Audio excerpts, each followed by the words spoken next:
It's amazing that explaining life's immense diversity all comes down to some genetics and some biochemistry. And life on Earth is just one family. And what's true for you is true for all biology.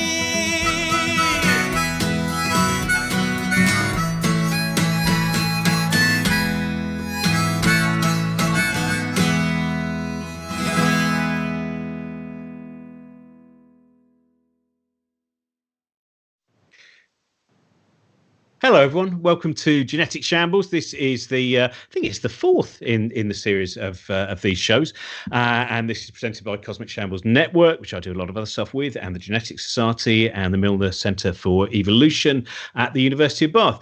And you can go and find all the previous episodes, things that we've been talking about, which have been both about the development of understanding of the human genome, and also about what we are able to understand about things like the coronavirus situation as well.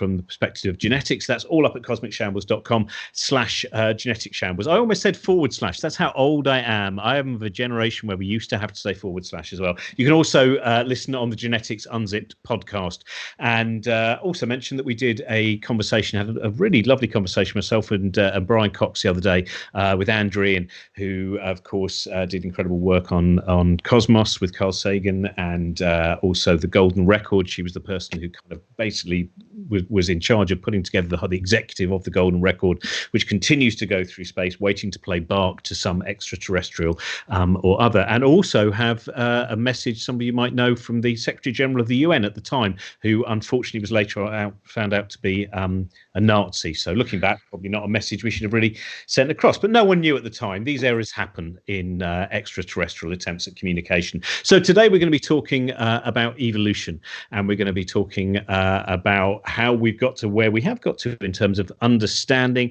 about how we have arisen to become this creature that we are, and indeed the other creatures around us, and also about the future of us understanding both our past and our future as well. Maybe even the present. We might deal with all of it. We're in a block universe. We can do that. So we're joined today by Chris Stringer, who's research leader in human evolution at the Natural History Museum, Dr Aida Andres, who is associate professor at the University Genetics Institute, and Dr Becky Wragg Sykes, honorary researcher at the Université de Bordeaux. Her new book is Kindred, which is all about Neanderthals, and I love talking about Neanderthals because it also allows you to talk about cannibalism. So, and it's always nice to get an excuse just to talk about cannibalism, because some people find that kind of off-putting in a kind of social situation.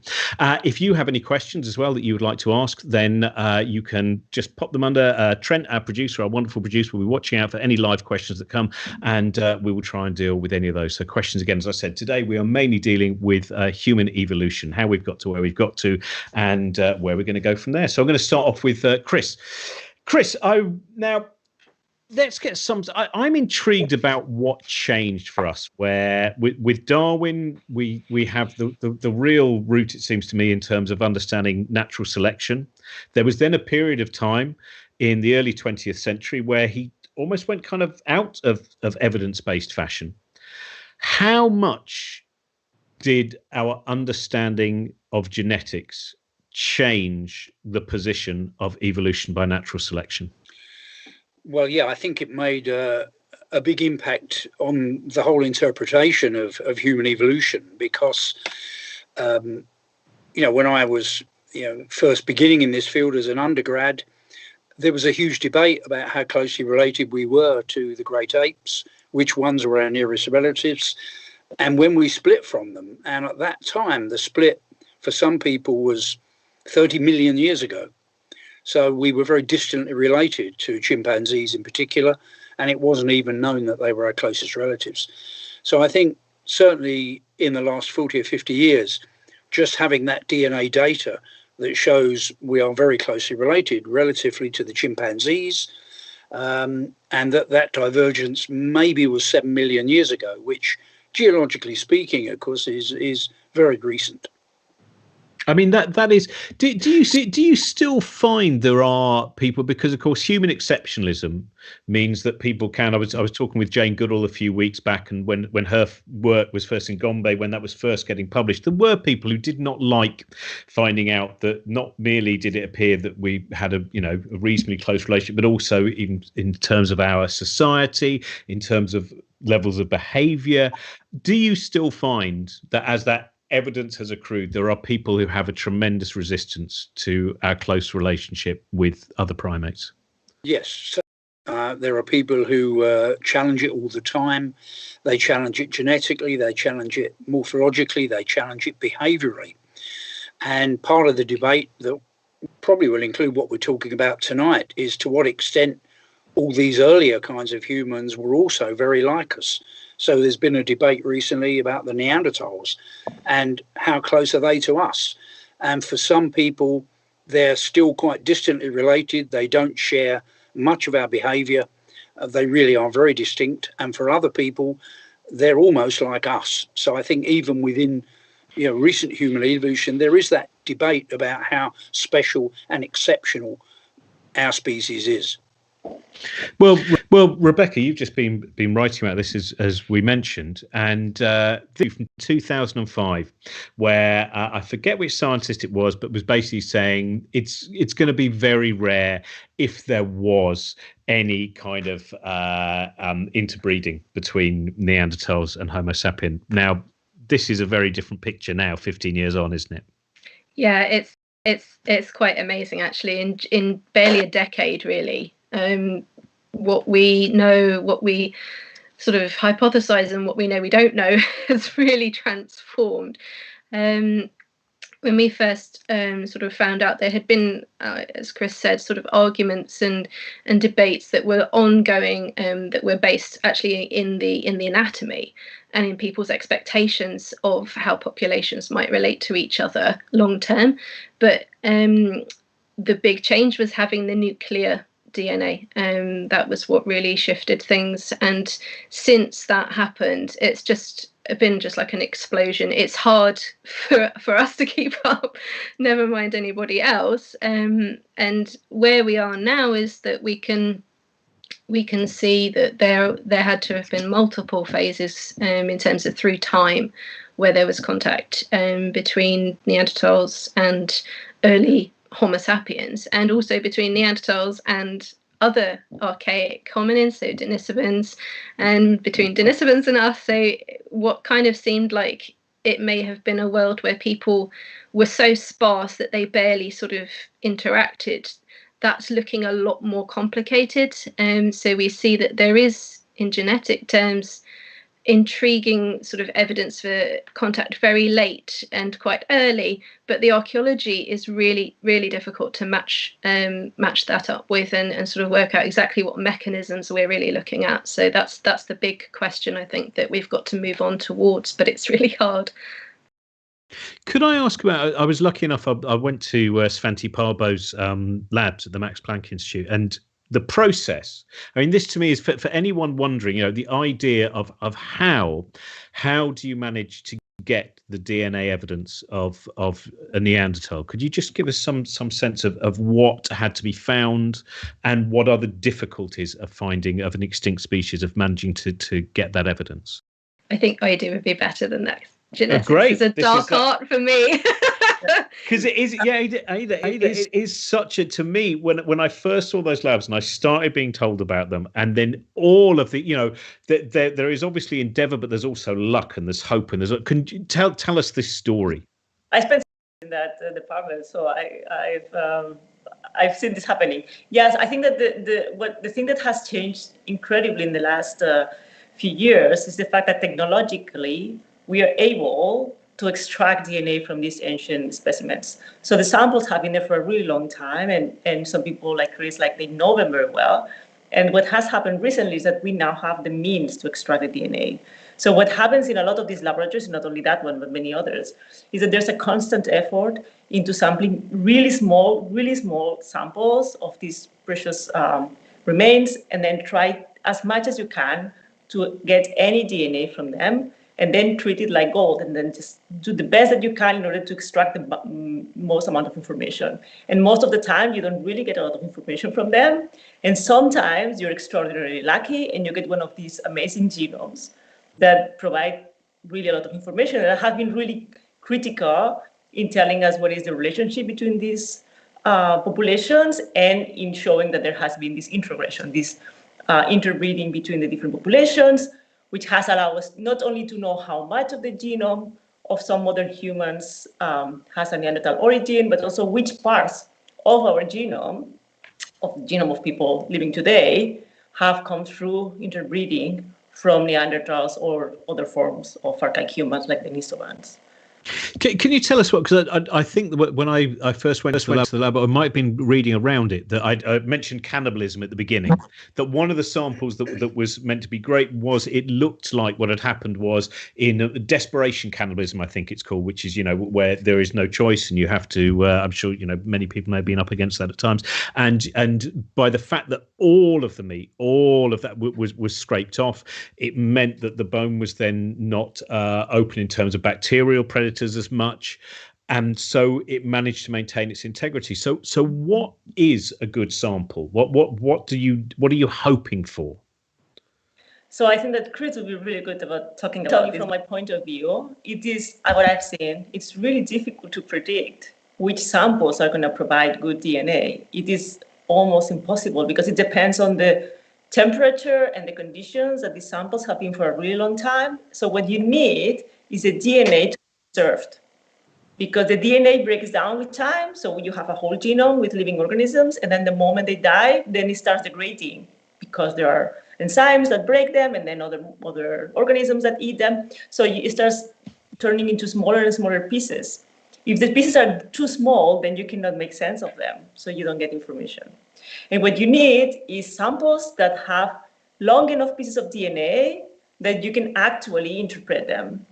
And Chris will be better than me, I think, to say this, but from my point of view, I don't see a very clear pattern. So samples that have been in cold environments are preserved better. That makes sense, right? But I don't think that you can look at the bone and say this is going to be well preserved and we're going to get DNA from this. I was trying to remember the story of someone in a museum who grabbed a bone and just literally sucked it and went, that one's going to be useless. It's been varnished. I think that was the.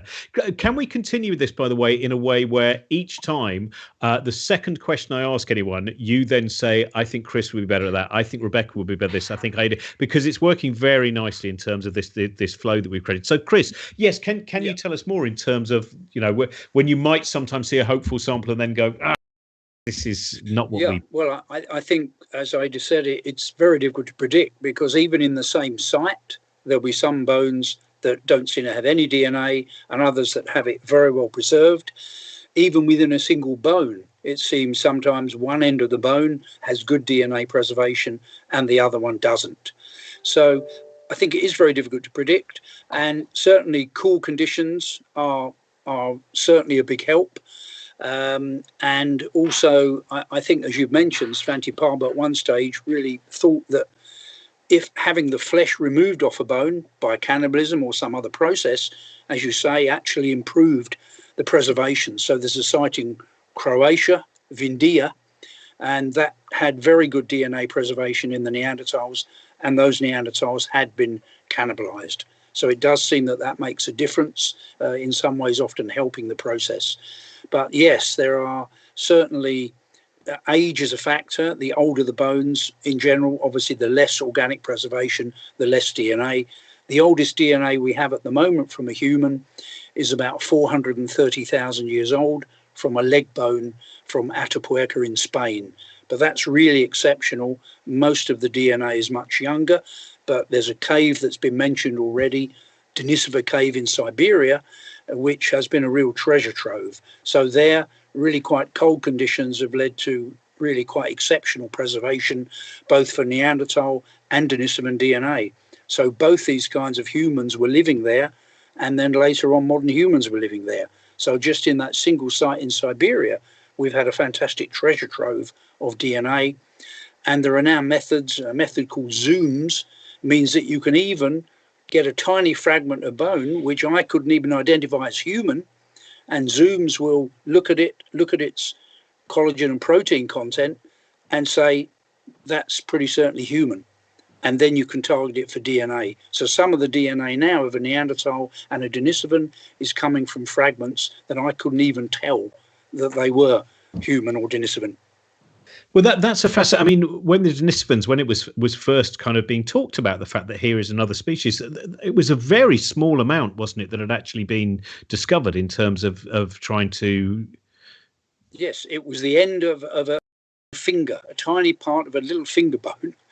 So small, you know, that's about all you could say about it, and yet it had DNA preservation more or less as good as a modern bone, and that bone is, I don't know, maybe 70, 80,000 years old now is the estimate. So that's how good the DNA preservation was for that individual.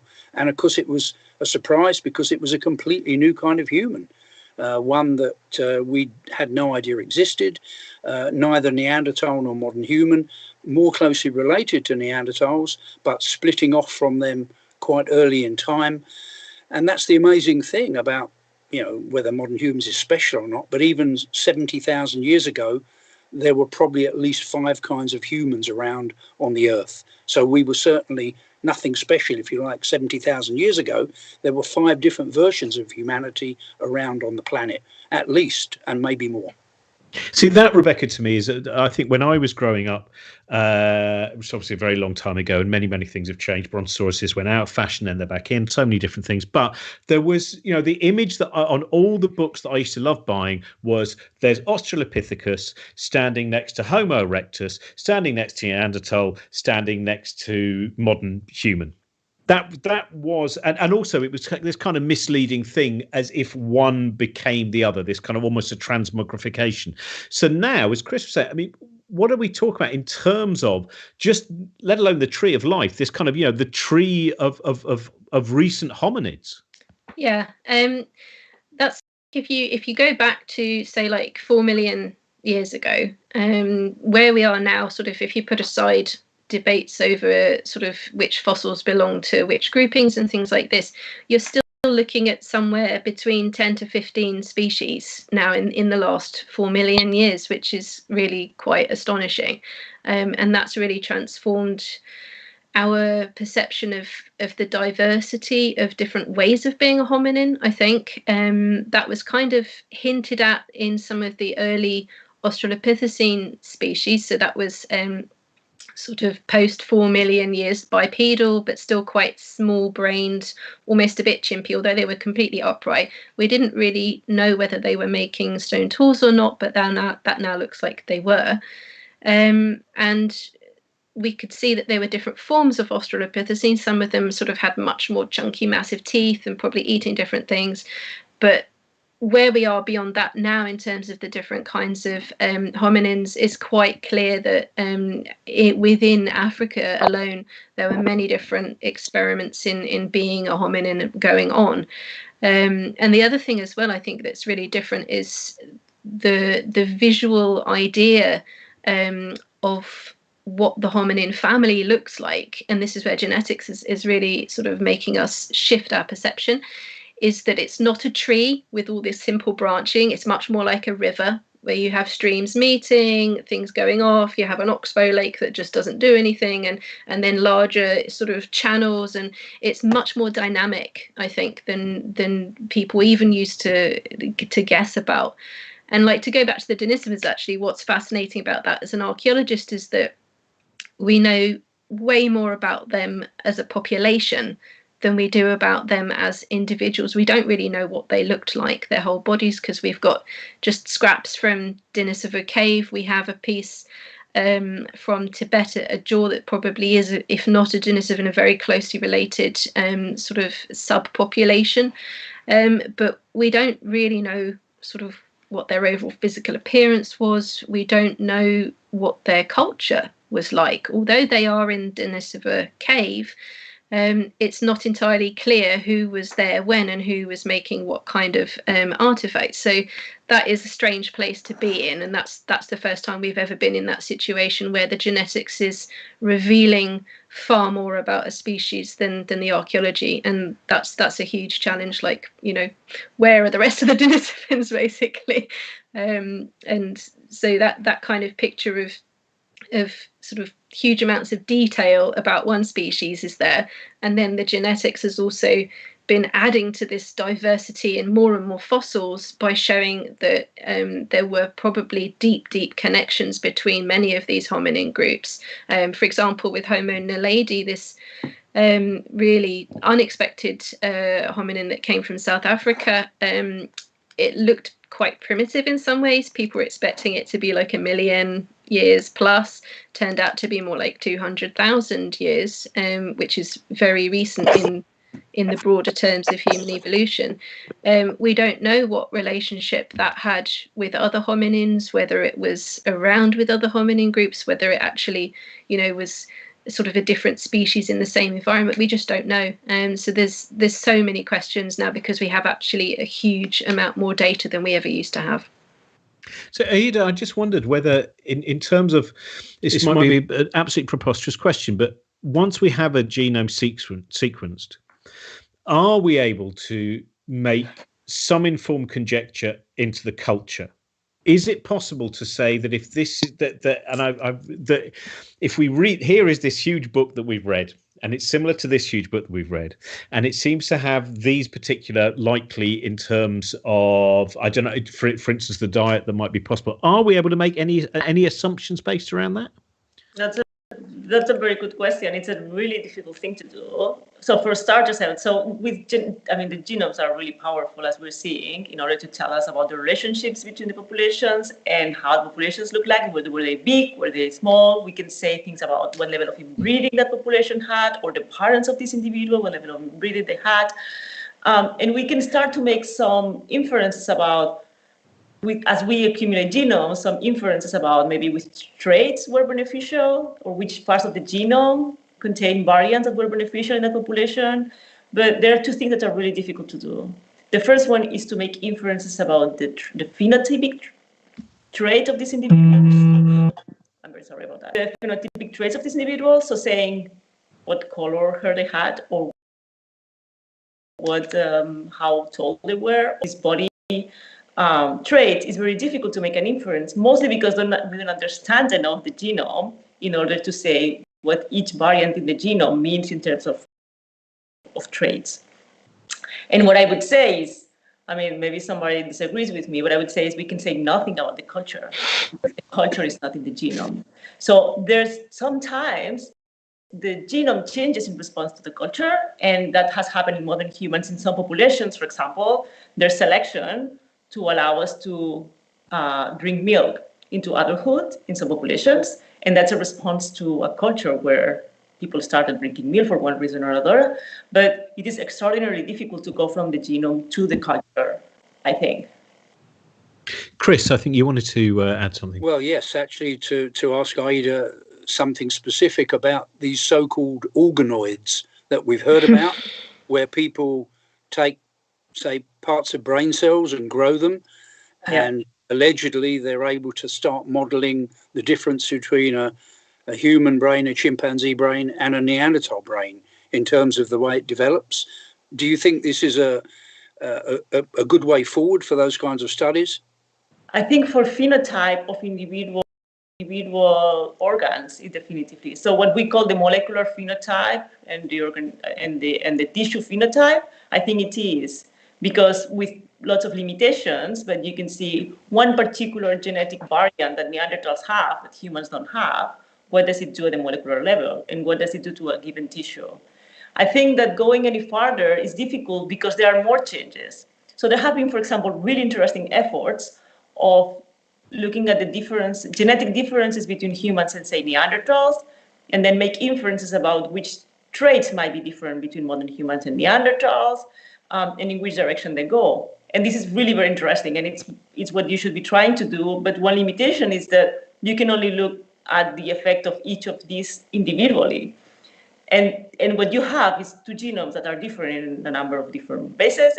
So I think it's very, very difficult. I think it's interesting to make those inferences, but I think that one has to be very aware that they are very limited. With that said, I think organoids are a really interesting way to go forward. I do, yeah. Becky? Obviously, like, you can't see from a genome if someone was making stone tools of a particular type or not. That's totally impossible. But I think one interesting way to kind of look at it is, one thing for me that does sort of hint at behavior is the interbreeding evidence. But what that's actually telling us is really tricky. So if we can see that multiple times Neanderthals and early Homo sapiens were basically making babies, what does that actually mean for their behavior? It means that there was a social interest in each other. What the motivation for that is unclear. But beyond there being, it could be aggressive. It could be actually sort of amicable curiosity. Arguing for any particular one of those in a particular circumstance is pretty much impossible just from the genes. But for me, I think the fact that it's there repeatedly over a long time, I find that interesting, because if you survey all of the rest of the Neanderthal sort of archaeological record, the whole picture, for me, they are much less like the aggressive social models that we see with chimpanzees, and I find them much more similar to bonobos, which is a pygmy chimpanzee society that's kind of based on actually sharing of food. They don't have that same aggressive setup as chimpanzees, which seems to be based around sort of competition over resources. And I think Neanderthals are more likely to not be aggressive than be aggressive if you look at the whole large scale. So if some of the contact was based in sort of actual curiosity, then you start to kind of think, well, okay, if you have an interbreeding event, how is that child being raised and in which group? And they need to be able, even though they're different species, they need to be able to survive within the other group that's raising them, to be able to understand the social mores and how to be in that group, in order that they can then go on and have their own offspring. And then that is how, we can see that genetic trace it because it's there in generations existing today. So I think that's like a hint of behavior that's there, but it is complicated. I've always said the bonobo, I don't know where we are in terms of understanding its fashion sense, but I remember one of the first articles that I ever read about a bonobo was observation of the fact that sometimes they would find a dead animal, such as a dead lizard or rat, and one of them would then parade around showing it off as if it was a hat at Ascot. And I just love this kind of, the different, here we've got the chimpanzee, the tool used for eating termites, the bonobo, very much a kind of fashion sense thing going on there with the latest pink-tailed hat. Chris, I think you wanted to add something as well. Yes, really, just to take up that point from Becky, we obviously don't know how these interactions happened, and indeed they could have been all the way from friendly exchanges of partners through to much more aggressive interactions. So, for example, in some chimpanzee groups, some hunter-gatherer groups, if a band of males run out of females, they will raid a neighbouring group and steal some of the females from that group. Now, that could have happened, obviously, in some cases. In some cases, it may have been adopting orphan babies even into the group. So all of those are possibilities. It could have been a Neanderthal male hanging around the outside of a modern human group and now and again, picking up one of the modern human women. But obviously the DNA in that case went into the modern human group. So we know that. So most of us outside Africa have around 2% Neanderthal DNA now, from that interbreeding that happened 40, 50, 60,000 years ago. So it certainly happened, and that DNA came in and stayed in the modern human groups. What's interesting to me is that for the late Neanderthals, so far, I don't think there's any evidence that it went the other way. Earlier on, there is indication there was some modern human DNA going into Neanderthals, but for the last Neanderthals, so far, I don't think it showed up.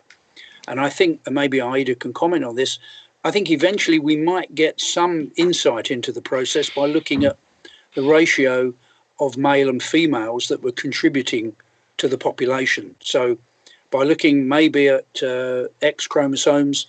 I've heard from some geneticists that you might eventually be able to discover whether it was mainly the Neanderthal DNA was mainly coming into modern humans via females or males, or maybe both. Is that something that could be possible one day? Well, that's it's theoretically possible, right? Because males and females are contributing different parts of the genome to the offspring. I think one of the complications we have there is that we know there has been some selection against the alleles that came from Neanderthals in modern humans. So we know that the most of the DNA that we have inherited from the Neanderthals doesn't really have an effect, but of the genetic variants that have an effect, we believe the majority of them were not beneficial in modern humans.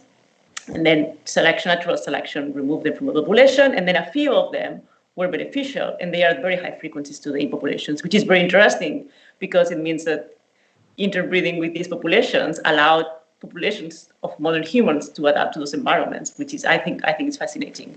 I think one of the problems that we have with making these inferences is that the X chromosome, which is really the key chromosome to tell us what is the ratio of male to female contribution, is a stronger selection against Neanderthal variants than other parts of the genome. So that complicates the picture. But yeah, theoretically, it should be possible to look into this. I think another problem is that we don't have it's only 2%.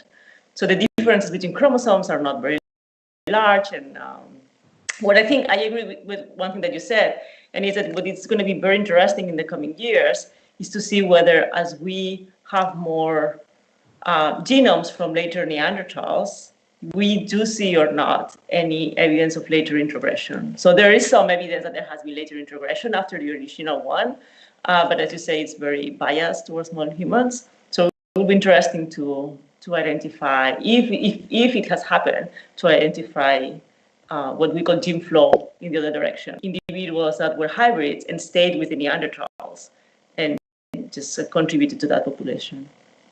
Aida, if we could stay with you, just because I want to, because our time is already just going very quickly. Thank you very much, by the way. We've had some questions in. We'll ask the audience questions in a moment, but I want to hear a little bit about some of the research in Tibet about adaptation to high altitude. Now, this is a paper you've been involved in and published quite recently, isn't that right? I haven't. No, I've been involved in adaptation to cold altitude. To high latitude and cold to the Tibet one. So the Tibet. Right. Extraordinary interesting story. I mean, I'm very happy to talk about that. That's a variant that we believe has allowed people in Tibet to live at very high altitudes, and that's a variant that has entered the human population through interbreeding, either with the Denisovans or with a population that were close to the Denisovans, we think. And so in terms of the recent, what else what are the latest in terms of discovering about these adaptations that you've also been researching as well, in terms of dealing with cold, etc.? Okay. So what I would say is that if we're focusing on these variants that came from Neanderthals and Denisovans and have been beneficial, I think that it's clear that there are some phenotypes where these variants that came into modern humans were just better than the ones that we had, and have allowed us to same set of populations to live in environments where maybe these archaic populations existed before, and the modern humans were not very well adapted to. So there are some examples in. So altitude is a very interesting example, and there are a number of examples in genes that are involved in immunology. So what we believe is that while Neanderthals and Denisovans, they live in those environments where modern humans arrived later, and maybe they were pre-adapted to, for example, fighting some pathogens that humans encountered when they found these Neanderthals and Denisovans, and then through intermixing with them, we basically borrowed those variants. So now they are part of the human genome, have them, and it's just a way of basically mixing, adapt to the environment in a way, even though that's not obviously not the objective, but that's how it works genetically. And I don't think we have a very good sense of exactly which phenotypes some modern humans have, because we have been able to borrow them from them. We are learning more and more about this, but it's a very active area of research. I'm going to quickly move to some of the audience questions, just to make sure we fit them in. Chris, just we've had Lucy would like to know about, she said, I hear the out of Africa theory explained differently more often than not in pubs. Can you explain what is the out of Africa theory and what do we understand by it? Okay, yes. Well, of course, different people understand it in different ways. So that's one of the issues. But obviously, first of all, there were many out of Africa events. So there was one probably around 2 million years ago by this early human species, Homo erectus. There probably was some almost certainly back into Africa events as well. But the one that most people think of for out of Africa is the modern human one. So maybe 60,000 years ago, a relatively small group of modern humans got out of Africa into Western Asia, and then they spread from there. And within 30,000 years, they had got to many parts of the old world. And effectively, we then see the replacement or disappearance of those other human groups that were around, the Neanderthals, the Denisovans. Over on the island of Flores, there was this creature, Homo floresiensis, the hobbit so-called. These other ones disappeared, and modern humans make it to Australia, they make it into Siberia, they make it across Europe, they get into the Americas, and even there it seems now the latest evidence suggests they could have been in the Americas more than 30,000 years ago. So all of us today outside of Africa trace our ancestry back to that small group that came out maybe 60,000 years ago. So that's the out of Africa that most people talk about. But certainly it wasn't a pure out of Africa in the sense there was no intermixture. We now know that spread of modern humans went along with a mixture in different regions with some of those local populations. And even in Africa, the populations that stayed behind, there is some evidence that they intermixed with archaic people in Africa. So there were equivalents, if you like, of the Neanderthals and Denisovans probably still surviving in Africa as modern humans were evolving. And so even in Africa, there may have been some mixture with more archaic humans that survived in Africa. So this diversity was global in terms of across the old world. And as Aida has explained, and as we know for many mammal and bird species, species evolve and go their own way for a period of time. That often leads them down particular genetic and adaptive pathways. Sometimes a bit of intermixture with another species can top up your diversity and give you more variation for selection to work on. So this interbreeding between closely related species seems to be a way of topping up your diversity and actually helping evolution in the long term. While we're on the interbreeding, James has got a question, Rebecca, this is again about Neanderthals. If we have Neanderthal DNA, doesn't that mean we produce fertile offspring, so are not a different species? There has just today been some discussion about this on Twitter between certain people.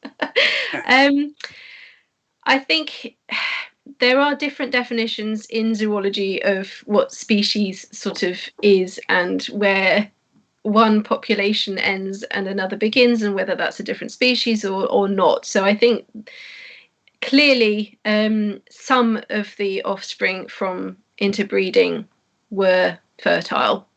We don't know if they all were. I think opinion about whether hybrids as a entire group were less fit is sort of changing quite a lot. I think there's sort of evidence coming up sometimes saying that they weren't, and then confounding sort of data is also coming up. But in terms of whether we can call them different species, well, I think if you look at the anatomy, that's what's very interesting, is that Neanderthals remain very distinct anatomically until they disappear from the fossil record. I think Chris would probably agree with that. The genetics is telling us that yes, they were able to interbreed, but what they looked like was still different right until 40,000 years ago, which is when they seemed to disappear from the fossil record. Aida, I think you wanted to add something to that. Yeah, no, I would just say that I think that for anybody interested in human evolution, this realizing that there has been a lot of interbreeding has been an incredible discovery. And it is, but what is also happening almost in parallel in many other species is that we're seeing this is extraordinarily common. So you look at butterflies and you look at different monkeys, and no, doesn't matter where you look, what you see is that what we call species, which are very differentiated, are able to interbreed. So maybe it's the concept of a species in the way that we have defined it that doesn't really work very well anymore. Rebecca? I wanted to say in terms of that's really important. That, like, when the point at which we left the stem group that led to Neanderthals and to us was actually extremely recent in sort of evolutionary terms. It's only sort of somewhere between about 600, 700,000 years ago. Whereas if you look at other species like cave bears and brown bears, or that we also know were interbreeding, as Aida just said, I think the separation between them is more ancient. So it's about our definitions, and we've had such a long history of only having the bones to go by, that has sort of led us to sort of see things in particular ways, and this is a big challenge with the genetics, and I think that's going to be ongoing, really. I wanted to end on asking just, well, firstly about that idea of, are we still evolving? This always intrigues people. I suppose people often imagine that because we seem to control our environment more, because we shape the landscape more than we used to just living in the landscape, that in some ways that might change the way that we evolve and the way that we adapt. So for each person, if I start with you, Aida, just thinking about, are we still evolving? How are we able to understand, also, I suppose, in such a small time scale as we try and observe this? I mean, my opinion is there is still quite a lot of natural selection going on in humans of many different types. I think that's undeniable. Whether we are really changing our traits in order to become more adapted to where our modern world is, that I think it's less likely, because our environment is not stable for long amounts of time, and it changes, and people migrate constantly, and evolving takes a really long time. Evolving genetically takes a really long time. So there's no question about that, and there's definitely natural selection, but I would say that novel adaptations to what is our changing environment take so long that right now I don't think it's very likely that it's happening a lot. Rebecca? Yeah, I mean, I think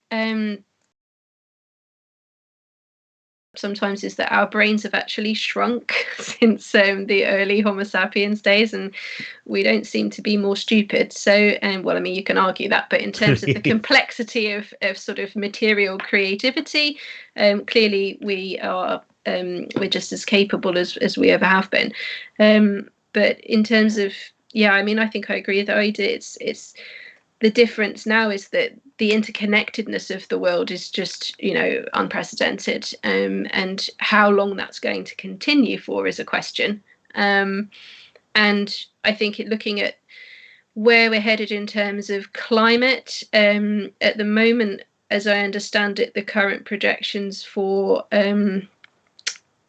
carbon and where that's pushing us, it's looking like we're going towards somewhere between 4 to 5 degrees warming, which is putting us at the Eemian climate, which the Neanderthals survived. That's about 120,000 years ago, when sea levels were about 7 to 8 meters higher. So we are heading for a warmer world, and whether that's going to have an effect sort of at a visible scale on our bodies, I don't know, but potentially there could be some genetic impact, because that's not going to sort of suddenly stop. We're looking at that for the next millennia plus, and at those kind of scales, potentially I would expect there could be some kind of changes that might be visible genetically, at least, in the next 5,000 years, should we be still here. Chris, again, we're just talking about that sense of being able to monitor the continued evolution of our species. Yeah, sure. I lost the conversation for a couple of minutes there, but yes, I mean the one thing about evolution, it's a very common question after a talk. Are we still evolving? What will we look like in the future? And that's really one of the most difficult things to answer, because of course evolution doesn't have a forward look. It's about what works now. And as it sounds like Aida and Rebecca are both saying, the climate of the Earth, if that changes a lot in the near future, how will we respond to it? And I think there will be major changes. We can imagine that if it goes to a 4 or 5 degree of warming, a lot of the planet will be uninhabitable. And we'll end up with people, stuck up near the North Pole and the South Pole. So evolution could then go in very strange directions with divided and much smaller human populations. So there's a lot of uncertainty in predicting those sorts of changes, particularly because they will be over really quite short timescales. I'm just going to end on. I'm going to give you a bit of time to think about this. I've got a couple of other things to quickly tell everyone who's watching, but which is your favourite piece of fiction with its imagined evolution in it? Because my favourite is Kurt Vonnegut's Galapagos, and the way that he sees the future of humanity. So I'm going to give you a moment to all think about that, because I know it's quite hard when you're throwing something like this. And just say that literally, with 2 minutes to go, we've suddenly had a flood of questions on evolution. So thank you very much for everyone who sent those questions. Because we don't have time to do them tonight, we're either going to do them, we'll do a follow-up one with Genetic Shambles, or we do a Sunday Science Q&A. And should everyone on this panel be happy to return at some time on a Sunday afternoon, we will do all of the questions that you've just sent in at this moment, and we will deal with those. So either on a Sunday Science Q&A, or we'll do a follow-up on the Genetic Shambles with the questions you've just sent us. I should tell you that this Sunday at 3 p.m. British Summer Time, we are doing our Sunday Science Q&As about the human mind, with Anil Seth and Ginny Smith and Helen Chersky. So I've fed you some time now. You have no alibis. Let's start with. Can I start with you, Chris? Yes. Well, obviously there are a number of books with the Neanderthals in them, works of fiction, and two of my favourites are The Inheritors by William Golding and Dance of the Tiger by Bjorn Kurten. And they're very different visions of the world and the Neanderthals. But I think the one by Bjorn Kurten I really like, because he was an expert on the Ice Age and Ice Age mammals. So he really knew what the landscape was like and the behaviour of all the animals that the Neanderthals and the early modern humans were interacting with. So I think that's probably my single favourite book, Dance of the Tiger. Yeah. Brilliant. Aida? I don't think I have a favourite, but in terms of, as a geneticist, popular culture, I think that Gattaca is it's not my favourite movie at all. But from the point of view of the science, I think it's an interesting one.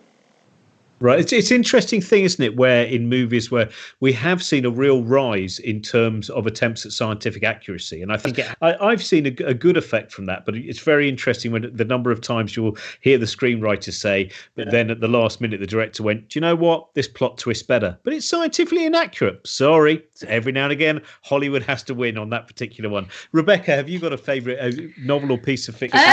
Yeah, I mean, if I say first about the Neanderthals, I have to give a shout out to Jean Auel. You know, she's old school, but she's awesome, and she was well ahead of her time. However, a more recent book that sort of went under the radar because it wasn't released in the UK is by Claire Cameron, called The Last Neanderthal, and that has got some really fantastic imaginings of what Neanderthal existence was like. I quote it in my book actually in the last chapter. It's brilliant. So if you can find that, that's awesome.